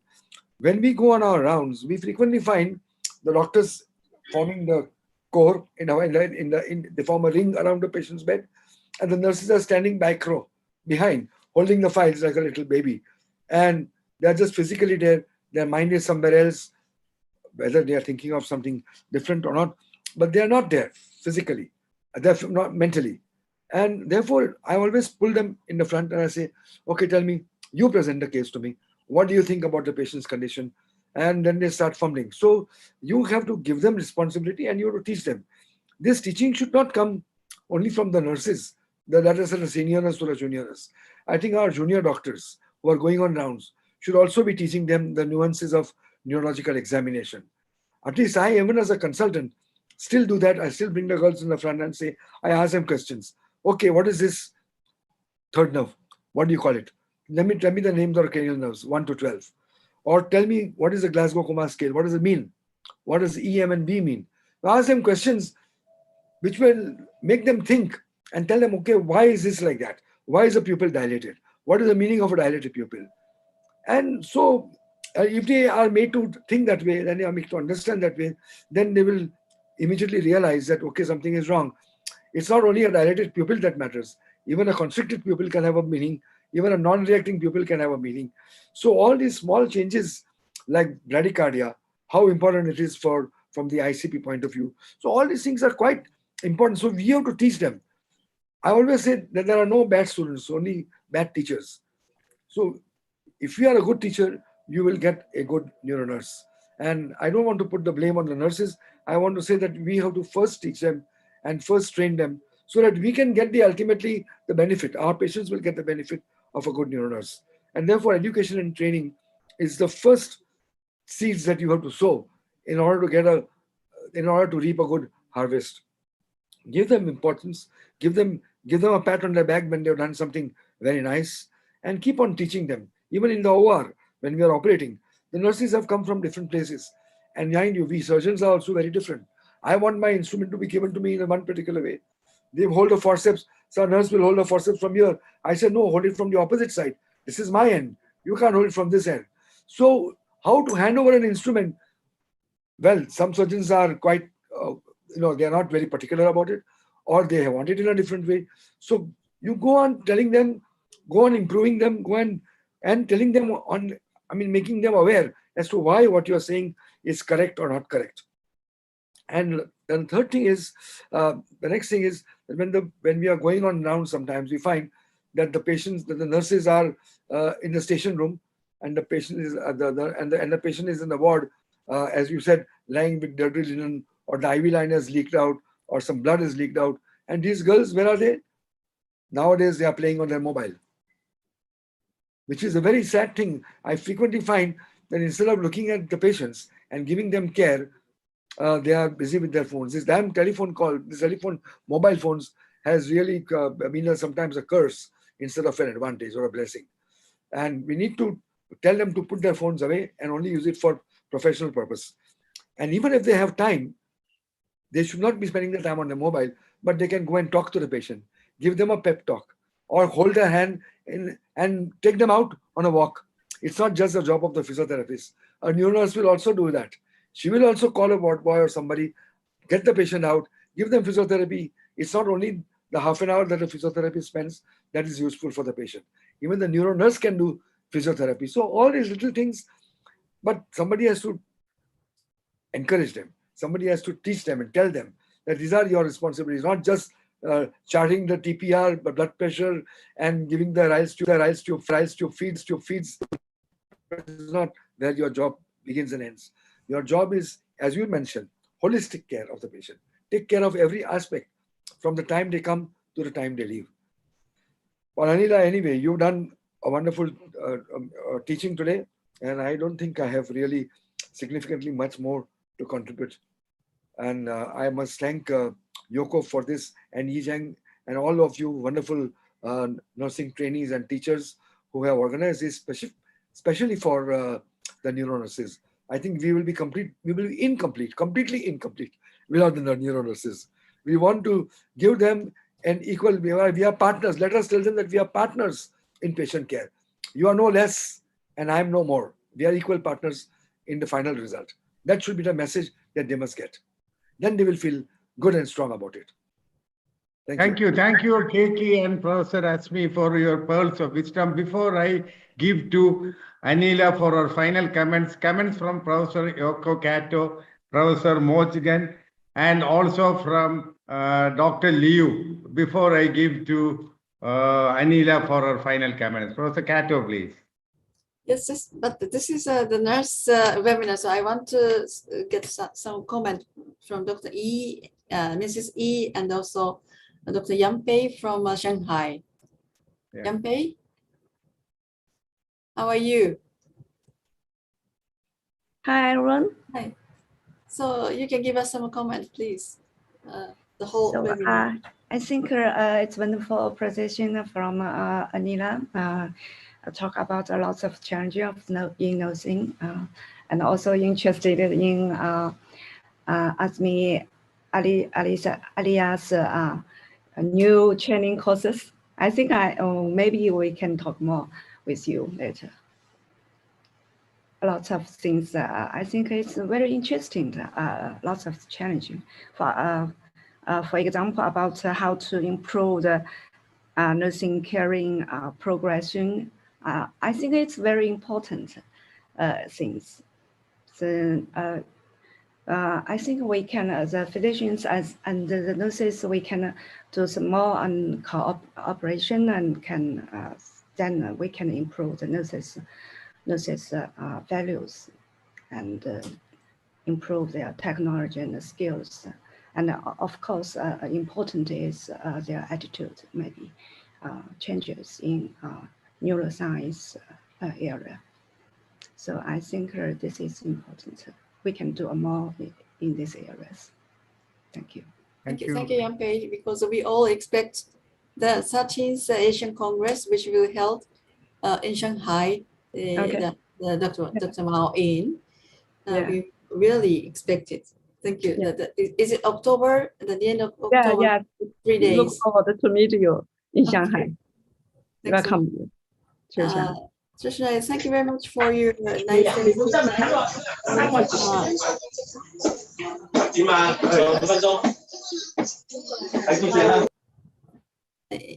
In Japan, we have the more and more the nurse practitioner role, I think. So I think Dr. Anila, that she mentioned so many good things for improving and encourage of the nurse system. I think nurse, as we said, the former type of the nurse is just kind of the so-called, how do I say, just they obey the doctor's instruction. But I think in future, I think you should learn or the more get the skills as a nurse practitioner or a physician assistant. That you can read the monitoring and also the ICU role and the ER role. I think then you can assist more on the doctors at the work. I think that we need your support as a neurosurgeon, I think. So we work together in the future. but today's Dr. Anila's the talk was really excellent. Thank you very much. Nair? Okay, Professor Mojgan, you want to pass some comments? Because we have woken up very early there. It's 7 o'clock in Toronto. Please, your comments. Sure. I want to thank Dr. Nila for a wonderful talk. I think, as you said, if we think of our roles as part of a collaborative team and work together within that team and continue communication, education, and different areas of collaboration, that's really how our teams will advance. So thank you so much for your talk. Dr. Liu, for your comments. Dr. Liu is there. Hello, Dr. Suresh. Yeah, thanks. Yeah, I do not have any comment. I thank, congratulations to Dr. Anila.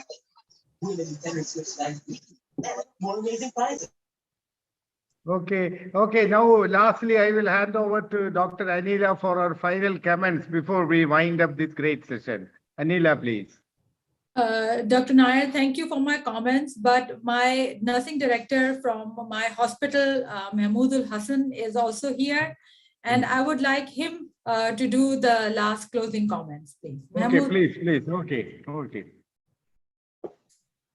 you so much for all of you for inviting me, and it's a great pleasure for me. Hello. Hello. Yeah, please. Yeah. Can you listen to me? Hello. Yeah. We are seeing you. You have to be a little louder.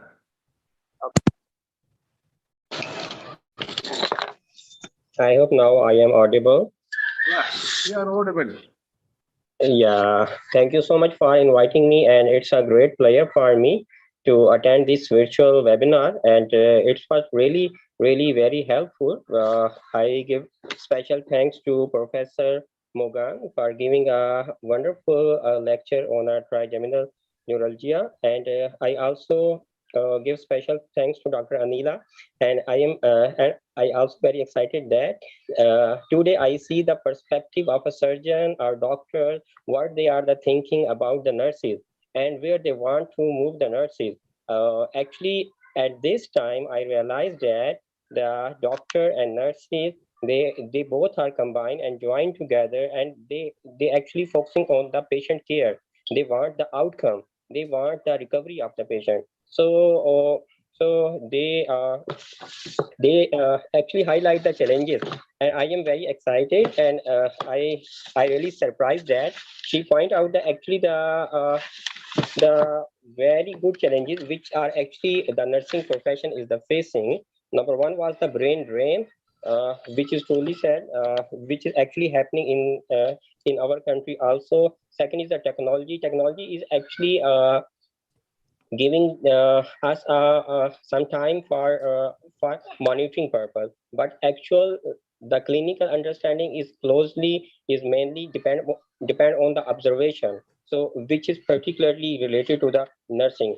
So at the end, I also thanks to co-host and the chairman for organizing such a beautiful session. Thank you so much. Thank you very much. Anila, for your last comments before we have to stay back for a photo session. That is what I have got. Okay. Anila, for your last comments. My last comment is about Dr. Yako Kato. She is my ideal. She is somebody I aspire to be. She is conducting this beautiful webinar, seminars for everybody, whether they're nurses, they're junior doctors, they're senior doctors, they're neurosurgeons. And I think she is the biggest unsung hero in the neurosurgical community. That's my last comment to her. Absolutely correct. Yeah. Okay. I think we will all stay back for a photo. I think we are ready for the photo, and then I think we'll wind up. Thank you all the nurses who have joined. This session was for you people only, and I saw so many people attended this program. And thanks once again. We stay back for a photograph. I think Professor Kato should come to the middle top, and then we will click a photograph. Please click a photograph and tell it's over.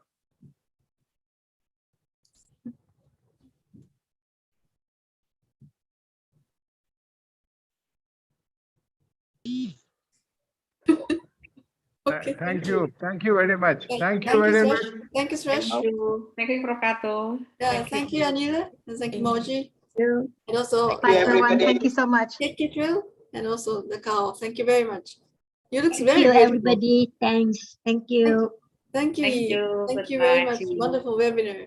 Thank you very much for organization. Bye bye. Until we Bye. meet next Thank time.